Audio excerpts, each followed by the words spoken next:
Inductor और inductance opposes the change in current.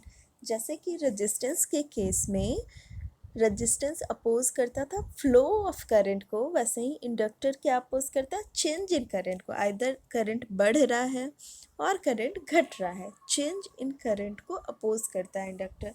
Inductor का symbol ये होता है एंड इंडक्टर को एल से डिनोट करते हैं। लेकिन इंडक्टर जानने से पहले हमें इलेक्ट्रोमैग्नेटिज्म जानना बहुत ज़रूरी है। इलेक्ट्रोमैग्नेटिज्म क्या होता है? Electricity can be converted into magnetism and magnetism can be converted into electricity. जैसा कि हम लोग जानते हैं electric field and magnetic field are interrelated. Time varying electric field that is dE upon dt, time varying electric field leads to magnetic field H or magnetic field density B, and time varying magnetic field that is dH upon dt leads to electric field. Time varying का क्या मतलब हुआ? Time के साथ time varying electric field का मतलब हुआ time के साथ इलेक्ट्रिक फील्ड चेंज कर रहा है, आइदर बढ़ रहा है और घट रहा है। टाइम वैरिंग मैग्नेटिक फील्ड का मतलब हुआ मैग्नेटिक फील्ड आइदर बढ़ रहा है और घट रहा है टाइम के साथ, it is not constant at all. तो इलेक्ट्रोमैग्नेटिज्म समझ ली। इसके बाद फैराडेज लॉ जानना ज़रूरी है। तो फैराडे लॉ क्या है? Whenever there is time varying flux, an EMF is induced in the conductor. जब कभी टाइम वैरिंग फ्लक्स मिले, like d phi upon d t मिले टाइम वैरिंग फ्लक्स, तो उसमें एक EMF इंड्यूस होता है। EMF इंड्यूस होता है जिसको हम E से डिनोट कर रहे हैं यहाँ, और स्मॉल e। ओके, तो फ्लक्स एंड फ्लक्स लिंकेज में क्या डिफरेंस होता है? लाइक ये हमारा कॉइल है, इसके थ्रू 5 फ्लक्स पास कर रहा है एंड इस कॉइल में n नंबर ऑफ टर्न्स है। तो 5 is the flux and n 5 is the flux linkage. Flux linkage like जितना नंबर ऑफ टर्न से ये 5 फ्लक्स पास कर रहा है that is flux linkage, and इसके थ्रू जो फ्लक्स निकल रहा है दैट इज फ्लक्स। तो फैराडेज लॉ के अकॉर्डिंग क्या हुआ? Whenever there is time varying flux and EMF is induced in it, means E is equals to d lambda upon dt। तो लैम्डा की वैल्यू है Li, lambda is equals to, wait,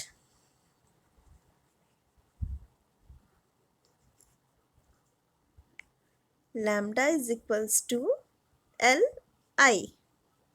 okay, तो इससे हम लोग क्या लिख सकते हैं? E is equals to L di upon dt। Okay, remember this is our equation 1। EMF can be replaced by voltage। तो इससे हमारा क्या आ गया? V is equals to L di upon dt।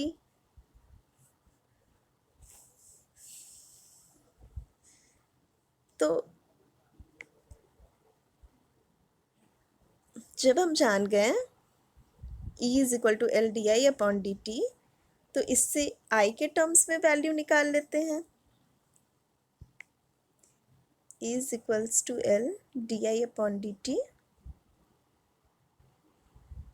तो इससे क्या हो गया? di is equals to 1/L E dt।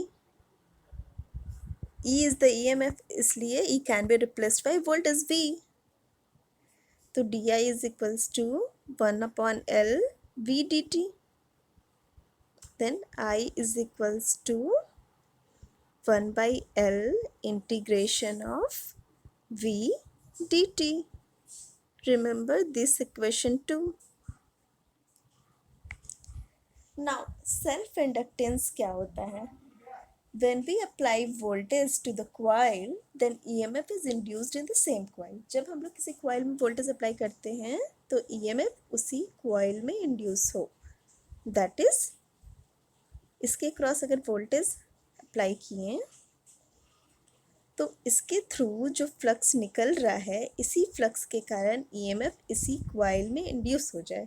इसको हम लोग सेल्फ इंडक्टेंस कहते हैं. एंड म्यूचुअल इंडक्टेंस किसको कहते हैं? When we apply voltage and current to the coil, like ये coil 1 है and ये coil 2 है, तो इस coil में हम लोग voltage अप्लाई कर रहे हैं and current अप्लाई कर रहे हैं. तो इसके फ्लक्स के कारण इस वाले coil में जो voltage इंड्यूस होगा, जो EMF इंड्यूस होगा, that is mutual inductance. And इसी कॉइल की वजह से, इसी फ्लक्स की वजह से सेम कॉइल में अगर EMF इंड्यूस हो रहा है, that is self induction. Okay, now time domain में देखते हैं कैसे वैल्यू लिखेंगे. तो इक्वेशन 1 के अकॉर्डिंग क्या था? V is equals to L di upon dt. तो टाइम डोमेन में क्या लिख सकते हैं? Vt is equals to L dit upon dt. This is the equation 1. And current के टर्म्स में कैसे लिखेंगे? It is equals to 1 upon L integration of 0 to t Vt dt. This is equation 2. Okay, now power. Power क्या होगा inductor का? Power is always equals to V into I. तो V को replace करते हैं L di अपॉन dt से, तो लिख सकते हैं L I di upon dt. V is replaced by L di upon dt. Now energy of inductor is equal to half Li square. Just remember this. Now inductors and series discuss करते हैं. Number of inductors को series में connect कर दिए हैं, like n number of inductors को series में connect कर दिए हैं, तो L1 L2 Ln. ओके, इसके क्रॉस वोल्टेज अप्लाई किए हैं V, इसके क्रॉस वोल्टेज V1, इंडक्टर 2 के क्रॉस V2, उसी तरह इंडक्टर N के क्रॉस Vn. तो we know that V equivalent is equals to L equivalent. Since current सब में सेम जा रहा है, सारे इंडक्टर में सेम जा रहा है, L equivalent di upon dt. Similarly V1 is equals to L1, current same है तो I ही रह जाएगा, di अपॉन dt. तो सीरीज में हमने क्या पढ़ा था? V is equals to V1 plus V2 plus Vn. तो V equivalent is equals to, तो V इक्विवेलेंट को रिप्लेस कर देते हैं L equivalent di upon dt से, L equivalent di upon dt से. V1 क्या हो जाएगा? L1 di upon dt. उसी तरीके से Vn क्या हो जाएगा? Ln di upon dt. di upon dt को कॉमन लेकर कैंसिल करेंगे, सिंस di अपॉन dt का वैल्यू सब में सेम है, तो क्या हो जाएगा? L equivalent is equals to L1 plus L2 plus dot dot dot Ln.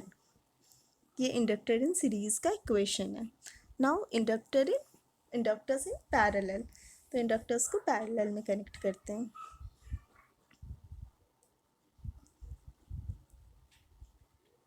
n number of inductors parallel में कनेक्टेड है, L1 L2 Ln। यहाँ से वोल्टेज अप्लाई किए